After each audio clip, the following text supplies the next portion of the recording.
10여 년 전 조선 궁궐이 불길에 휩싸였다. 반란군의 화살이 빗발치고 궁녀들의 비명이 밤하늘을 찢었다. 그 혼란 속에서 갓난아이 하나가 유모의 품에 안겨 도망치고 있었다. 영평대군님을 지켜야 합니다. 유모가 필사적으로 달렸지만 추격자들이 바짝 따라붙었다. 절체절명의 순간 그녀는 아이의 가슴에 차고 있던 왕실 옥패를 꺼냈다. 달궈진 옥패가 아이의 가슴에 닿는 순간 아이의 울음소리가 궁궐을 울렸다. 용과 구름이 새겨진 문양이 어린 살갗에 깊이 각인되었다. 유모는 아이를 바구니에 넣어 강물에 띄웠다. 그리고 추격자들을 다른 방향으로 유인하며 목숨을 바쳤다. 바구니는 어둠 속으로 떠내려갔고 조선의 정통 왕세자는 그렇게 사라졌다. 세월이 흘러 조선 중기 개성장터. 야, 무연아. 오늘도 혼자서 그 무거운 걸 들고 다니냐? 시장 상인들이 혀를 찼다.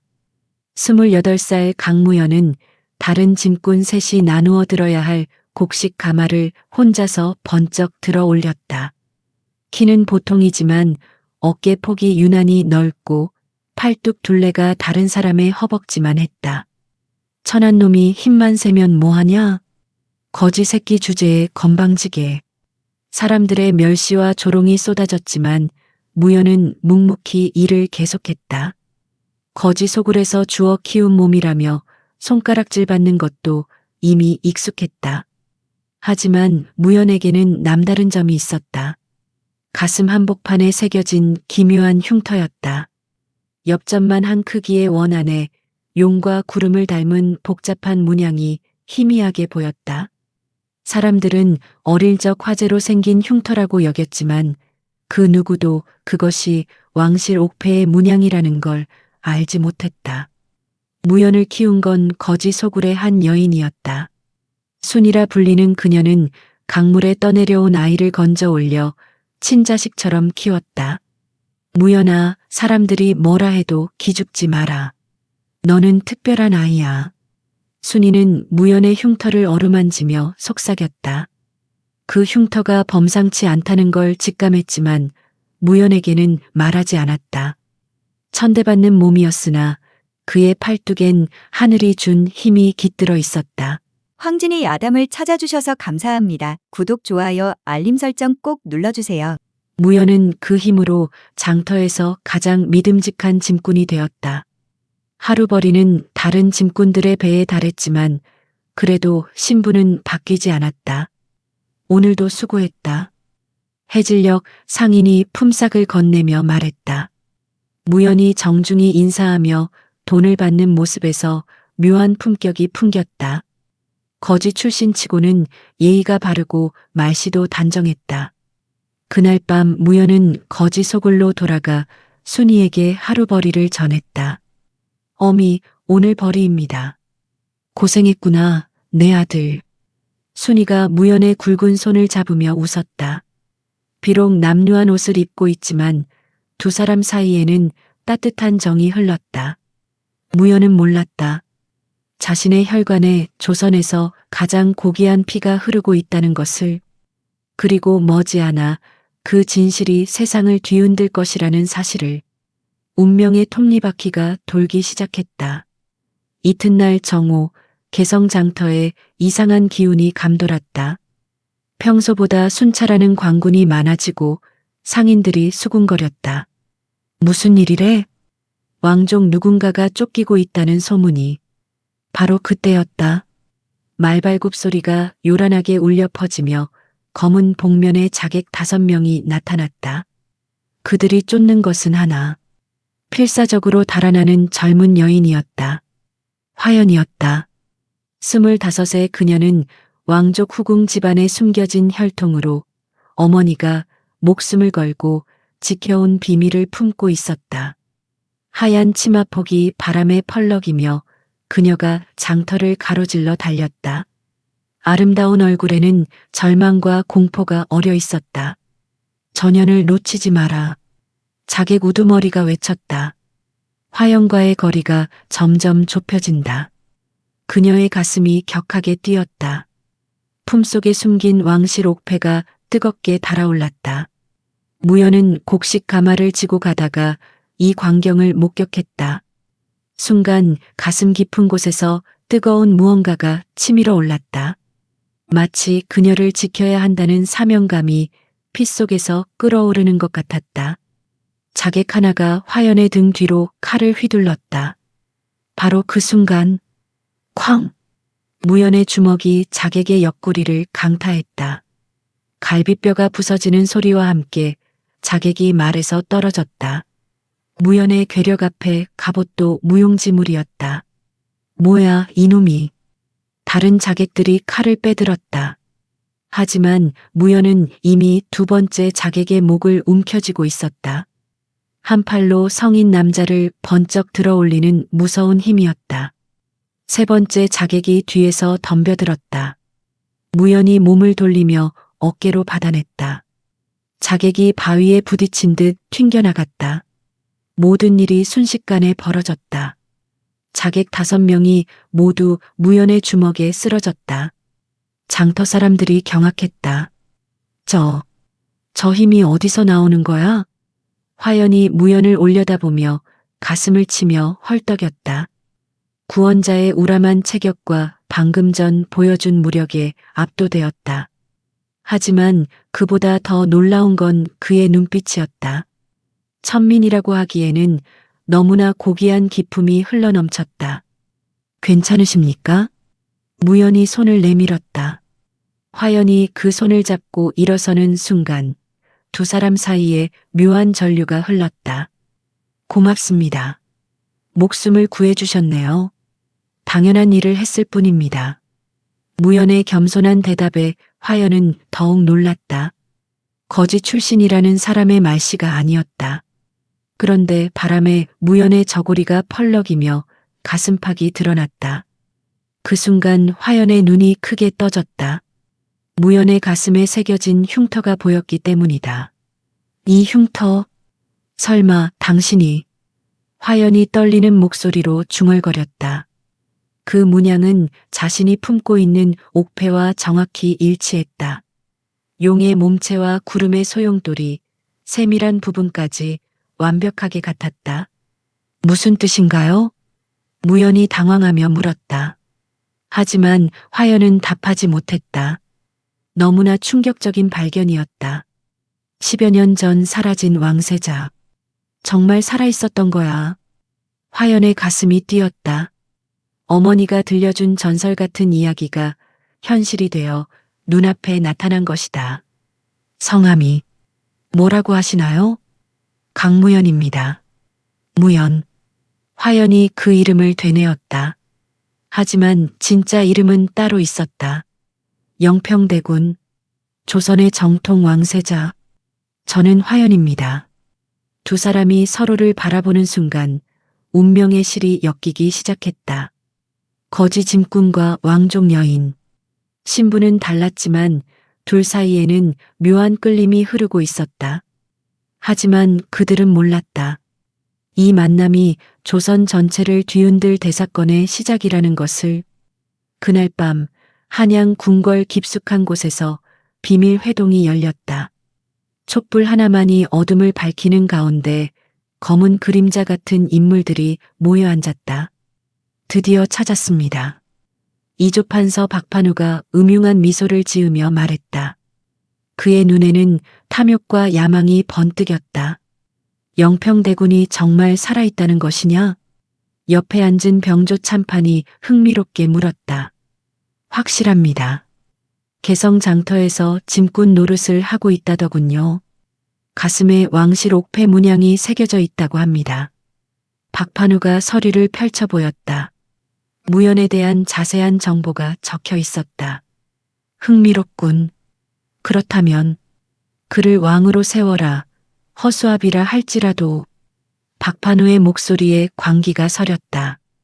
현 임금을 몰아내고 자신들이 조정을 장악하려는 야심이 드러났다. 하지만 그자가 순순히 따를까요? 방법은 얼마든지 있다. 달콤한 꿀을 보여주고 그래도 안 되면 박판우가 손목을 긋는 신용을 했다. 협박과 회유, 그 어떤 수단이라도 쓰겠다는 뜻이었다. 한편 개성의 작은 주막에서 화연과 무연이 마주 앉아 있었다. 화연은 무연에게 진실을 말해야 할지 고민하고 있었다. 무연 씨, 혹시 어릴 적 기억이 있으신가요? 별로 없습니다. 강물에 떠내려온 바구니에서 발견됐다고 들었어요. 무연의 답에 화연의 확신이 더욱 굳어졌다. 어머니가 들려준 이야기와 정확히 일치했다. 그 흉터는 언제부터 있었나요? 태어날 때부터요. 순이 어미가 그랬어요. 화연이 품에서 조심스럽게 보자기를 꺼냈다. 펼쳐보니 푸른빛이 도는 옥패가 달빛에 반짝였다. 이게 뭔가요? 무연이 옥패를 보는 순간 가슴이 뜨거워졌다. 흉터 부위가 욱신거리며 이상한 기운이 온몸으로 퍼져나갔다. 왕실에서 전해 내려오는 옥패예요. 그런데 화연이 떨리는 손으로 옥패를 무연의 가슴에 올려놓았다. 그 순간 기적이 일어났다. 옥패의 문양과 무연의 흉터가 정확히 겹쳐졌다. 이럴 수가. 무연이 숨을 멈췄다. 옥패에서 따뜻한 기운이 흘러나와 온몸을 감쌌다. 마치 고향에 돌아온 듯한 포근함이었다. 무연 씨, 아니, 이제는 전하라고 불러야겠네요. 화연이 무릎을 꿇으며 정중히 절했다. 전하? 무슨 소리세요? 전하는 영평대군이십니다. 10여 년 전 사라진 조선의 정통 왕세자시죠. 충격적인 진실이었다. 무연이 주저앉았다. 자신이 평생 거지로 살아온 것이 거짓말 같았다. 믿을 수 없어요. 이 옥패가 증거입니다. 전하의 흉터와 완벽하게 일치해요. 화연이 눈물을 흘리며 설명했다. 10여 년간 찾아 헤맨 왕세자를 마침내 찾은 감격이 복받쳐 올랐다. 하지만 두 사람은 몰랐다. 이미 박판우의 세력이 개성까지 뻗쳐 있다는 것을. 그리고 무연의 존재가 알려지면서 거대한 음모가 시작되었다는 것을. 그날 밤 주막 주변에 검은 그림자들이 나타났다. 박판우가 보낸 자들이었다. 영평대군을 생포하라. 다치게 하지는 말고. 우두머리가 신호를 보내자 그림자들이 움직이기 시작했다. 무연과 화연의 운명이 바뀌는 순간이 다가오고 있었다.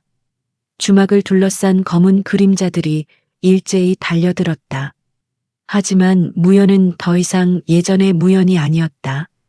왕의 피가 각성하기 시작한 것이다. 첫 번째 자객이 칼을 휘두르자 무연이 맨손으로 칼날을 잡아챘다. 손에서 피가 흘렀지만 개의치 않았다. 그대로 칼을 비틀어 자객의 손목을 꺾어버렸다. 으아! 두 번째, 세 번째 자객이 동시에 덤벼들었다. 무연의 몸에서 황금빛 기운이 뿜어져 나왔다. 왕족의 혈통이 깨어나면서 나타나는 신비한 현상이었다. 쾅! 쾅! 무연의 주먹이 번갈아가며 자객들을 강타했다. 하나는 벽에 박혀 기절하고 다른 하나는 바닥에 나뒹굴었다. 이런 괴물 같은 힘이. 자객 우두머리가 경악했다. 분명 짐꾼이라고 들었는데 이 정도 무력은 상상도 못했다. 화연이 그런 무연을 보며 가슴이 뛰었다. 진정한 왕의 모습이었다. 비록 거친 옷을 입고 있지만 그 기세만큼은 천하를 호령할 제왕의 것이었다. 전하, 화연이 외쳤다. 마지막 자객이 뒤에서 기습하려 했기 때문이다. 무연이 몸을 돌리며 발차기를 날렸다. 자객이 허공으로 날아가 나무에 부딪혔다. 전투가 끝나고 정막이 흘렀다. 무연이 자신의 손을 바라보았다. 이런 힘이 자신에게 있었다니 믿기지 않았다. 이게 왕의 힘인가요? 그렇습니다, 전하. 왕족의 혈통이 깨어난 겁니다. 화연이 감격스러운 표정으로 대답했다. 다음 날 새벽 두 사람은 더 안전한 곳으로 피했다. 하지만 박판우의 추격은 계속되었다. 영평대군을 찾아라. 살아서 데려와야 한다. 박판우가 수하들에게 호령했다. 무연을 손에 넣지 못하면 자신의 계획이 물거품이 될 것이기 때문이다. 한편 다른 세력도 움직이기 시작했다. 암행어사 최가렴이 개성에 잠입한 것이다. 영평대군이 정말 살아있다는 것이냐? 확실합니다. 이미 여러 목격자가 있습니다. 그렇다면 반드시 보호해야 한다. 영모 세력이 노리고 있을 테니까. 최가렴의 눈빛이 날카로워졌다. 왕의 밀명을 받고 온 그였다. 그날 오후 개성장터에 이상한 소문이 돌기 시작했다. 짐꾼 무연이 사실은 왕족이래. 말도 안 돼. 어떻게 거지가 왕족이야? 하지만 어젯밤 자객들을 혼자서 다 쓰러뜨렸다더라. 백성들의 수군거림이 점점 커졌다. 평소 무연을 보며 느꼈던 묘한 기품이 이제야 설명이 되는 것 같았다. 그래서 그렇게 예의가 바르고 말씨가 단정했구나. 힘도 보통 사람보다 훨씬 셌고 순이도 이 소문을 들었다. 그녀는 무연을 처음 발견했을 때부터 범상치 않다고 생각했었다. 역시 우리 무연이는 특별한 아이였어. 순이가 눈물을 흘리며 중얼거렸다. 기쁘면서도 걱정되었다.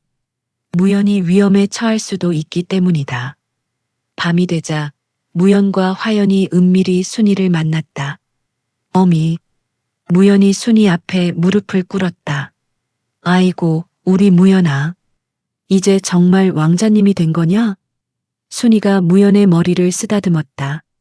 신분이 바뀌어도 어미는 어미예요. 저를 키워주신 은혜를 잊지 않겠습니다. 무연의 말에 순이가 더욱 울었다. 착한 내 아들. 이제 높은 곳에 가더라도 백성들을 잊지 마라. 약속드릴게요. 하지만 그들의 만남도 오래 갈 수 없었다. 박판우의 세력이 점점 가까워지고 있었다. 영평대군을 발견했습니다. 정탐꾼이 달려와 보고했다. 좋다. 이번에는 놓치지 마라. 박판우가 직접 나설 때가 온 것이다. 최후의 승부가 벌어지려 하고 있었다. 개성장터 한복판, 운명의 대결이 시작되었다. 박판우가 직접 이끄는 무리가 무연을 포위했다. 하지만 이번에는 상황이 달랐다. 장터의 백성들이 무연을 지키기 위해 나선 것이다. 왕자님을 건드리지 마라. 우리가 지켜드릴 것이다. 평소 무연에게 도움을 받았던 상인들과 농민들이 농기구와 몽둥이를 들고 일어섰다. 비록 무기는 변변치 않았지만 그들의 마음만큼은 간절했다. 박판우가 코웃음을 쳤다. 천민들이 감히 물러서시오. 이들은 죄가 없습니다. 무연이 앞으로 나서며 말했다. 그의 목소리에는 진정한 왕의 위엄이 담겨 있었다. 영평대군, 드디어 만나는군. 박판우가 음흉한 미소를 지었다. 나와 함께 한양으로 가자. 왕자가 기다리고 있다. 왕자라니? 그렇다. 현 임금을 몰아내고 내가 진정한 왕이 되는 것이다. 박판우의 제안에 무연이 고개를 저었다. 거절합니다. 무엇?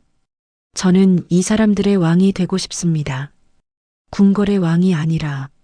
무연이 백성들을 바라보며 말했다. 그들의 눈에는 진심 어린 믿음이 가득했다. 박판우의 얼굴이 일그러졌다. 어리석은 놈. 그럼 힘으로라도. 그만. 우렁찬 목소리가 장터를 울렸다. 암행어사 최가렴이 나타난 것이다. 암행어사 최가렴이다. 최가렴이 어사패를 높이 들자 박판우의 무리가 당황했다. 어사님께서 왜 여기에?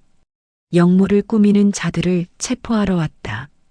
박판우가 얼굴이 하얗게 질렸다. 자신의 음모가 들통난 것이다. 영평대군마마. 최가렴이 무연 앞에 무릎을 꿇었다. 신이 늦었습니다. 장터가 술렁였다. 암행어사까지 무연에게 절하는 모습을 보니 이제야 확신이 들었다. 정말 왕자님이셨구나. 영평대군 만세. 백성들의 환호성이 터져나왔다. 무연히 그들을 향해 깊이 절했다. 여러분의 마음에 감사드립니다. 그 순간 박판우가 칼을 뽑아들었다. 마지막 발악이었다. 모든 것이 끝났다면 차라리 박판우가 무연을 향해 칼을 휘둘렸다. 하지만 무연은 피하지 않았다. 오히려 맨손으로 칼날을 잡아챘다. 그만하십시오. 더 이상의 피는 흘리고 싶지 않습니다. 무연의 관용에 박판우가 주저앉았다. 완전한 패배였다. 체포하라. 최가렴의 명령에 광군들이 박판우 일당을 결박했다. 화연이 무연 곁으로 달려왔다. 그의 손에서 피가 흐르고 있었다. 전하, 다치셨어요? 괜찮습니다. 이 정도 상처는.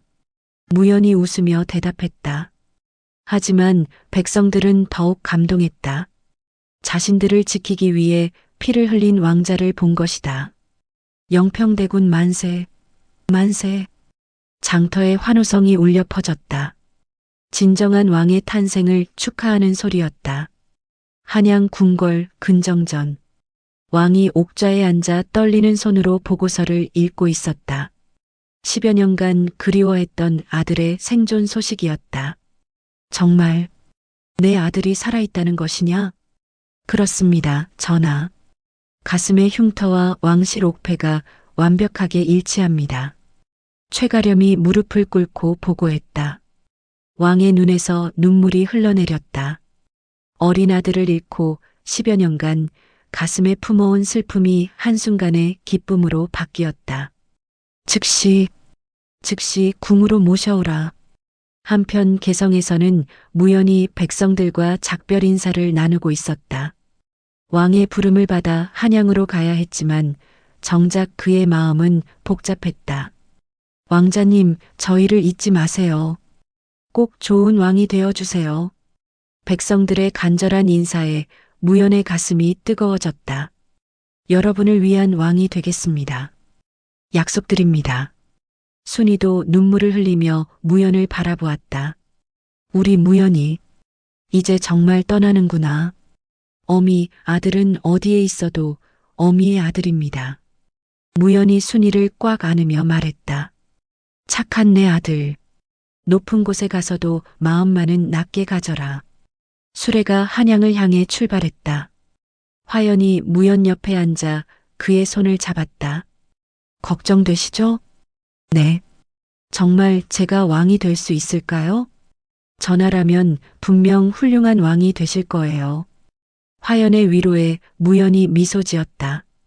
그녀가 있어서 든든했다. 며칠 후 한양에 도착한 일행은 궁궐로 들어갔다. 10여 년 만에 아버지와 아들이 재회하는 순간이었다. 근정전에서 왕이 무연을 기다리고 있었다. 문이 열리고 무연이 들어서자 왕의 숨이 멎었다. 정말 내 아들이구나. 무연의 얼굴에서 어린 시절의 모습을 찾을 수 있었다. 특히 그 눈빛은 틀림없이 왕족의 것이었다. 아, 아버님? 무연이 떨리는 목소리로 말했다. 평생 아버지를 모르고 살았던 그였다. 그래, 나다. 내 아버지다. 왕이 옥좌에서 내려와 무연을 끌어안았다. 10여 년간의 그리움이 한순간에 폭발했다. 고생이 많았구나, 내 아들아. 아버님. 부자가 서로를 끌어안고 눈물을 흘렸다. 감동적인 재회의 순간이었다. 이제 왕세자의 자리를 되찾아야 한다. 왕이 무연의 어깨에 손을 올리며 말했다. 그런데 아버님, 저는 무엇이 걱정이냐? 저는 백성들과 함께 살고 싶습니다. 궁궐보다는. 무연의 말에 왕이 놀랐다. 왕위를 거부한다는 뜻이었다. 내가 무슨 말을 하는 것이냐? 백성들의 고통을 직접 봤습니다. 그들을 위해 일하고 싶어요. 무연의 진심 어린 말에 왕이 감동했다. 진정한 왕의 마음가짐이었다. 좋다. 하지만 조건이 있다. 어떤 조건입니까? 영평군이라는 자기를 주겠다. 그리고 백성들의 고충을 직접 해결하는 임무를 맡겨라. 왕의 제안에 무연히 기뻐했다. 이것이야말로 자신이 원하던 길이었다. 감사합니다, 아버님. 그날 밤 궁궐에서는 성대한 잔치가 열렸다.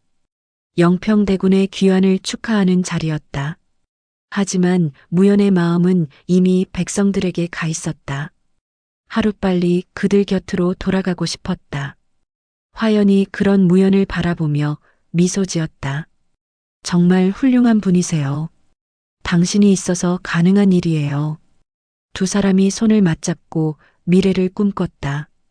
백성들을 위한 아름다운 미래를.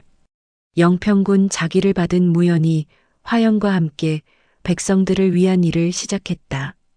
개성을 비롯한 여러 고을을 돌아다니며 억울한 일을 해결하고 가난한 백성들을 도왔다. 어느 봄날 무연과 화연이 한 마을에서 토지 분쟁을 해결하고 있었다. 욕심 많은 양반이 농민들의 땅을 빼앗으려 했던 사건이었다. 이 문서를 보시오. 이 땅은 원래 농민들 것이었습니다. 무연이 증거를 제시하자 양반이 당황했다. 하지만 저는 돈을 주고 샀는데 거짓 문서로 속여서 산 것이지요. 땅을 돌려주십시오. 무연의 단호한 명령에 양반이 어쩔 수 없이 승복했다. 영평군님 덕분에 살았습니다. 농민들이 눈물을 흘리며 감사했다. 무연이 그들 앞에서 깊이 절했다. 제가 해야 할 일을 했을 뿐입니다. 그런 무연을 보며 화연의 가슴이 뛰었다. 권력을 버리고 백성을 선택한 그의 마음이 얼마나 아름다운지 새삼 깨달았다. 저녁이 되어 두 사람이 조용한 정자에서 쉬고 있었다. 화연 씨, 네, 저와 평생을 함께 해주시겠어요? 무연이 무릎을 꿇고 프로포즈했다. 화연의 눈에 눈물이 맺혔다. 물론이에요. 전하와 함께라면 어디든. 이제 그냥 무연이라고 불러주세요. 전하는 너무 거리감이 있어요. 무연. 화연이 그의 이름을 부르며 미소 지었다. 바로 그때 궁궐에서 전령이 달려왔다. 영평군님, 왕께서 급히 부르십니다. 무연과 화연이 급히 궁궐로 향했다. 무슨 일인지 궁금했다. 근정전에서 왕이 기다리고 있었다. 그의 표정이 심각했다. 무슨 일입니까, 아버님? 큰일이 생겼다. 북방에서 오랑캐가 침입했다. 왕의 말에 무연이 놀랐다. 그렇다면 군사를 보내야. 그래서 내가 필요하다.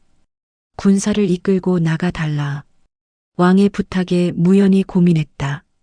백성들 곁을 떠나기 싫었지만 나라가 위험하다면 나서야 했다. 알겠습니다. 출정하겠습니다. 고맙다, 내 아들아. 그날 밤 무연이 출정 준비를 하고 있을 때 화연이 찾아왔다. 저도 함께 가겠어요. 안 됩니다. 너무 위험해요. 전 무연이 위험한 곳에 가는데 혼자 보낼 수 없어요. 화연의 간절한 말에 무연이 망설였다. 정말 괜찮겠어요? 네. 무연과 함께라면 무엇도 두렵지 않아요.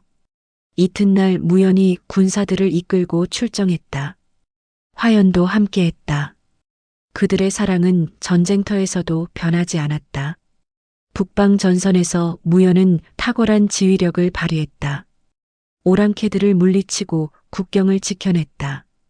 영평군님 덕분에 승리했습니다. 장군들이 무연에게 절했다. 전쟁이 끝나고 무연과 화연이 개성으로 돌아왔다. 백성들이 그들을 열렬히 환영했다. 영평군님이 돌아오셨다. 우리 영웅이다. 무연이 백성들에게 인사했다. 여러분이 있어서 힘낼 수 있었습니다. 그날 저녁 무연과 화연의 혼례가 열렸다. 화려한 궁중 혼례가 아니라 백성들과 함께하는 소박한 혼례였다. 이제 정말 한 가족이네요. 화연이 무연의 손을 잡으며 말했다. 네, 영원히 함께해요. 순이도 혼례에 참석했다. 왕이 특별히 그녀에게 양반 신분과 큰 집을 하사했다. 무연희를 키워주신 은혜를 잊지 않겠습니다. 왕이 순이에게 깊이 절했다. 고맙습니다, 전하. 순이가 눈물을 흘리며 대답했다. 그렇게 무연과 화연은 백성들의 축복 속에서 새로운 삶을 시작했다. 권력 대신 사랑을, 왕자 대신 백성을 선택한 아름다운 사랑이었다. 몇 년이 흐른 후 영평군 무연과 화연은 조선 전체에서 가장 사랑받는 부부가 되었다. 그들이 가는 곳마다 백성들의 환호가 터져나왔다. 영평군님이 오신다. 우리의 진짜 왕님이야. 어느 마을에 도착한 무연과 화연. 이번에는 기근으로 고생하는 백성들을 돕기 위해서였다. 창고를 열어 곡식을 나누어 주시오. 무연의 명령에 관리들이 움직였다. 왕이 하사한 영평군의 복록으로 마련한 곡식들이었다. 영평군님, 이렇게 하시면 군님께서 손해를. 백성이 굶는데 무슨 손해를 말합니까? 무연이 단호하게 대답했다. 그의 눈에는 백성을 향한 진심 어린 사랑이 가득했다. 곡식을 받은 백성들이 눈물을 흘렸다. 영평군님은 진짜 왕님이십니다. 우리를 잊지 않으시는 분이야. 무연이 그들 앞에서 깊이 절했다. 제가 여러분께 받은 사랑을 조금이라도 돌려드리는 것뿐입니다. 그때 화연이 무연의 곁으로 와서 그의 팔을 살짝 잡았다. 여보, 기쁜 소식이 있어요. 무슨 소식인가요? 우리에게 아이가 생겼어요. 무연의 얼굴이 환하게 밝아졌다. 백성들도 이 소식을 듣고 크게 기뻐했다. 영평군님께 아기가. 축하드립니다. 박수와 환호성이 터져나왔다. 한편 한양 궁궐에서는 왕이 이 소식을 듣고 기뻐했다. 드디어 손자를 볼 수 있겠구나. 정말 다행입니다, 전하. 신하들도 함께 기뻐했다. 영평군의 아이라면 분명 훌륭하게 자랄 것입니다. 계절이 바뀌고 화연이 건강한 아들을 낳았다. 무연이 아이를 안고 하늘을 올려다봤다. 순이 할머니 하늘에서 보고 계시죠? 저에게 이런 행복을 주셔서 감사합니다. 순이는 몇 달 전에 편안히 눈을 감았다. 무연이 왕족임을 확인하고 마음 놓고 떠난 것이었다. 아이가 자라면서 무연과 화연의 사랑도 더욱 깊어졌다. 그들은 백성들과 함께 웃고 울며 진정한 행복을 찾았다. 어느 가을날 개성장터에서 무연이 아이를 안고 걸어가고 있었다. 예전에 짐꾼 일을 하던 그곳이었다. 아빠, 여기가 아빠가 일하던 곳이에요? 그래, 아빠가 많은 것을 배운 곳이야. 무연이 아이에게 말했다. 여기서 진짜 왕이 무엇인지 깨달았단다. 진짜 왕이요? 응. 백성들을 사랑하는 사람이 진짜 왕이야. 그때 옛날 함께 일했던 짐꾼들이 다가왔다. 무연이, 아니, 영평군님. 옛날처럼 그냥 무연이라고 불러주세요. 무연이 환하게 웃었다. 정말 대단해졌구나. 하지만 여전히 우리와 같은 마음이네. 당연하죠. 저는 여러분과 함께 자란 사람이니까요. 그날 저녁 무연의 가족이 작은 집에서 저녁을 먹고 있었다. 궁궐의 화려함보다 이런 소박함이 더 좋았다. 여보, 행복해요? 화연이 물었다. 물론이에요. 당신과 아이 그리고 우리를 사랑해주는 백성들이 있으니까요. 왕자를 포기한 걸 후회하지 않으세요? 전혀요. 진짜 왕자는 여기에 있어요. 무연이 화연과 아이를 가리키며 말했다. 사랑하는 사람들의 마음속에 있는 왕자가 진짜예요. 그날 밤 무연이 일기를 썼다. 오늘도 많은 백성들을 만났다. 그들의 환한 웃음을 보니 내가 올바른 선택을 했다는 확신이 든다. 권력보다 사랑이, 왕자보다 백성이 소중하다는 것을 세상에 보여주고 싶다. 창밖으로 달이 밝게 빛나고 있었다. 무연히 달을 바라보며 혼잣말했다. 순이 어미, 저 잘 살고 있어요. 당신이 가르쳐 주신 대로 착하게 살고 있어요. 그렇게 개성장터의 거지 짐꾼이었던 무연은 진정한 왕이 되었다. 금관을 쓴 왕이 아니라 백성들의 마음속에 있는 왕으로 그의 이야기는 오랫동안 사람들에게 전해져 내려갔다. 권력보다 사랑을 선택한 왕자의 이야기로 그리고 모든 사람들에게 가르쳐 주었다. 진정한 왕은 태어나는 것이 아니라 만들어지는 것이라고, 사람들의 사랑으로 만들어지는 것이라고. 황진이 야담을 시청해 주셔서 감사합니다. 구독과 좋아요는 큰 힘이 됩니다.